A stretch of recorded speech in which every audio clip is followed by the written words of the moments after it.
అందరికీ నమస్కారం అండి. ఈరోజు నేను వైట్ఫీల్డ్ గుంజూరులోని శనీశ్వర ఆలయంలో ఉన్నాను. మీ జీవితంలో ఎన్నో సమస్యలు ఉన్నాయా? అయితే ఈ వీడియోని తప్పకుండా చూడండి, ఎక్కడికి పోవద్దు.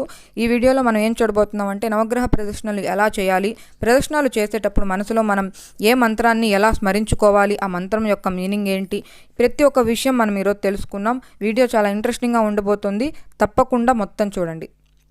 వెళ్దాం రండి. మనం హిందూ ధర్మంలో పుట్టాం కాబట్టి కొన్నిటిని మనం తప్పకుండా ఆచరించాలి, అలాగే తప్పకుండా నమ్మి తీరాలన్నమాట. గ్రహాల ప్రభావం లేదా దిష్టి మనపై ఎక్కువగా ఉన్నప్పుడు మనం అనుకున్నది కరెక్ట్గా మనం సాధించలేకపోవచ్చు. మన జీవితంలో ఉన్న నెగిటివిటీని మనం బయటికి తరిమేయాలి అంటే ఖచ్చితంగా మనం నవగ్రహాల చుట్టూ ప్రదర్శనలు చేయాల్సి ఉంటుంది. ఇప్పుడు ఇక్కడ నేను వచ్చిన గుడిలో స్పెషాలిటీ ఏంటంటే ఎక్కడ మనం నవగ్రహాలు చూసినా కూడా దాని గురించి అయితే నేను మళ్ళీ చెప్తాను. ఇప్పుడు మీరు చూస్తున్నారు కదా, ఇవి నువ్వులు నల్లగుడ్డలో మూట కట్టి ఉన్నాయన్నమాట.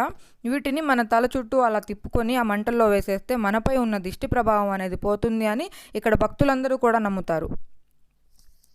ముందుగా మనం ఏం చేసినా కూడా మంచిగా ఒక నమ్మకంతో చేయాలండి. ఎందుకంటే మన జీవితం అంతా కూడా ఒక పాజిటివ్నెస్తో నిండిపోయి ఉండాలి. నెగిటివ్ ఏదున్నా కూడా మనం బయటకు తరిమేయాలన్నమాట. సో ఈ విధంగా మంటల్లో వేసిన తర్వాత మనం నవగ్రహాల దగ్గరికి వెళ్దాం. శనీశ్వరుడికి ముందుగా మనం దండం పెట్టుకుందాం. శివాలయాల్లో నవగ్రహాలకు ప్రత్యేకమైన సన్నిధి ఉంటుంది. మూల విరాట్టును దర్శించుకుని బయటకు వచ్చాక నవగ్రహాలను దర్శించుకోవాలి. దక్షిణలు మొదలుపెట్టినప్పుడు ఈ విధంగా స్తోత్రం చదవాలి. ఆదిత్యాయ చ సోమాయ మంగళాయ బుధాయ చ గురు శుక్ర శనిభ్యాచే రాహవే కేతవే నమః. తప్పులుంటే క్షమించండి. ఈ విధంగా అయితే మీరు స్తోత్రం మనసులో చెప్పుకుంటూ లేదా పైకి కొంచెం చిన్నగా చెప్పుకుంటూ అయినా నవగ్రహాల చుట్టూ 9 సార్లు కుడివైపు నుంచి ప్రదక్షిణ చేయాల్సి ఉంటుంది. 9 ప్రదక్షిణలు పూర్తి చేసిన తరువాత ప్రత్యేకంగా రాహుకేతువులకు మరో 2 ప్రదక్షిణలు అంటే మొత్తం 11 చేస్తే చాలా మంచిదంటారు. అసురులైన రాహుకేతువులను ఈ విధంగా సంతృప్తిపరచడం వల్ల వారి కారణంగా ఆటంకాలు ఉండవని నమ్మకం. మొదటి ప్రదక్షిణలో జపాకుసుమాల వర్ణం గలవాడా, కాశ్యపగోత్రుడా, నవగ్రహ మండల నాయకుడా, శ్రీ సూర్య భగవానుడా సదా శుభాన్ని అనుగ్రహింతువుగాక. రెండో ప్రదక్షిణలో కటకరాశికి అధిపతి అయిన ఓ చంద్రుడా, పెరుగు శంఖాల వంటి ధవలవర్ణం గలవాడా, ఆత్రేయ గోత్రోద్భవుడా, శ్రీ చంద్ర భగవానుడా మమ్మల్ని కరుణించు.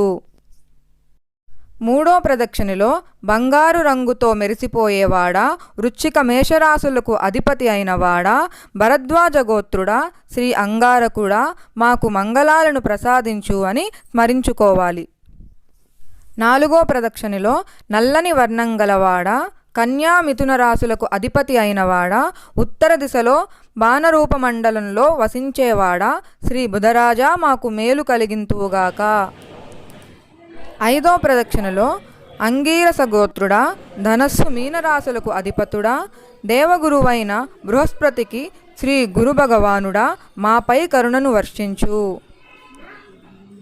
ఆరో ప్రదక్షిణలో భార్గవ గోత్రం గలవాడా, దైత్య గురువైన శుక్రాచార్యుడా, స్త్రీ భోగాలను ప్రసాదించేవాడా మా పైన కరుణావృష్టిని కురిపించు అని స్మరించుకోవాలి. సాయి హారతి పాడటమే కాదు, వినడం కూడా చాలా ఇష్టంగా ఉంటుంది. ఎందుకంటే ఆ హారతిలోనే అంత మహిమ ఉంటుంది కాబట్టి.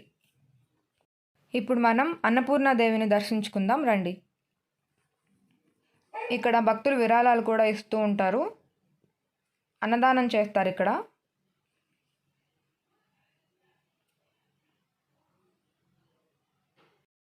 ఎంతైనా సరే తమకు తోచినంత, తమ శక్తికి తగినంత ఎంతైనా ఇవ్వచ్చు. హుండీలో వేస్తే వాళ్ళ తర్వాత ఆ అమౌంట్ని కలెక్ట్ చేసుకొని అన్నదానానికి ఉపయోగిస్తారు. ఇదండి ఇవాల్టి మన వీడియో. మొత్తం టెంపుల్లో ఉన్న దేవుళ్ళందరినీ కూడా నేను కవర్ చేశానని అనుకుంటున్నాను. మీకు ఈ వీడియో నచ్చితే కనుక తప్పకుండా లైక్ చేయండి. ప్రతి సాయిబాబా గుడిలోనూ ధుని అని ఒకటి ఉంటుంది కదా, లోపల కొబ్బరికాయలు వేస్తూ ఉంటారు. అది సాయిబాబాకి వెనక వైపు ఉంది. ఇక్కడ గుడికి కొంచెం బయట సాయిబాబా వెనకాల. ఇక్కడ కూడా మనం దండం పెట్టుకుందాం. సో బయట నుంచి నేను మెయిన్ శనిదేవుని మీకు చూపిస్తున్నాను. పూజారి బయటకు వచ్చాడు చూడండి. ఇంకంతకంటే తీయడానికి కుదరలేదు. ఇది గుడి బయట వ్యూ అన్నమాట. కొన్ని పిక్చర్స్ ఉన్నాయి ఇక్కడ మీకోసం, వీటిని కూడా చూడండి. అండ్ వీడియో మాత్రం మీకు నచ్చితే తప్పకుండా లైక్ చేయడం మర్చిపోవద్దు.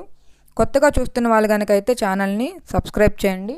అండ్ మీ వాళ్ళకు కూడా షేర్ చేసి నాకు సబ్స్క్రైబర్స్ పెరిగేలాగా కొంచెం హెల్ప్ చేయండి. మరో మంచి వీడియోతో మనం మళ్ళీ కలుద్దాం. బాయ్.